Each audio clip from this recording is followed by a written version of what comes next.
নবী আমার সুন্নত নেকা এটা কেন বলেছে? তার মানে রাসূলুল্লাহ সমকামীর পক্ষে নয়। এটা সম্পর্ক হবে খোদা প্রদত্ত সম্পর্ক।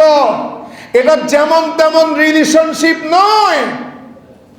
একই কাজ করে রে ভাই, নারী আর পুরুষ একই কাজ করে।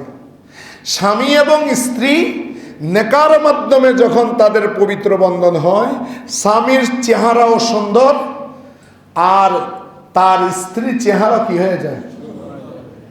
সুন্দর হয়ে যায়। কারণ দুজন কি করেছে? রাসূলুল্লাহ সুন্নাত বাস্তবায়ন করেছে। আন নিকাহু মিন সুন্নতি, নেকা করা কাজ সুন্নাত। একটু জোরে বলেন, আবার বলেন। সেজন্য আমার নবী বলেন নেকা করো, এটা নবীর সুন্নত, এটা কার সুন্নত? আর আমাদের দেশে এখন একটা জিনিস কায়েম করতে যাচ্ছে, বিয়ে লাগতো না, সমকাম করো। নাউজুবিল্লাহ বলেন না। সেই জন্য নবী আমার সুন্নত নেকা এটা কেন বলেছে? তার মানে রাসূলুল্লাহ সমকামীর পক্ষে নয়। এটা সম্পর্ক কোথায়?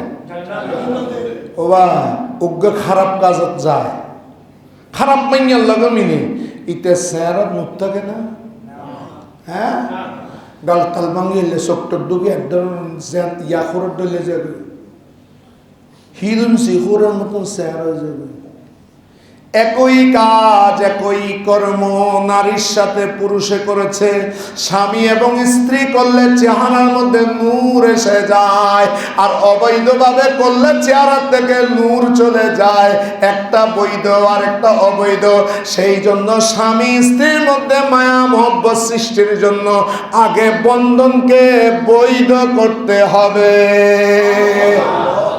আল্লাহর পক্ষ থেকে রহমত যতক্ষণ পর্যন্ত আসবে না, আপনি দুনিয়ার পক্ষ থেকে যত কিছুই অ্যাপ্লাই করেন সেখানের মধ্যে কোনোদিন রহমত আসে না, ভালোবাসা আসে না, প্রেম প্রীতি আসে না। প্রেম প্রীতি আসার জন্য আর টাকা পয়সা লাগে না। প্রেম প্রীতি এমন ভাবে এসেছে যেমন প্রেম ছিল মাওলা আলীর এবং মা ফাতেমার মধ্যে।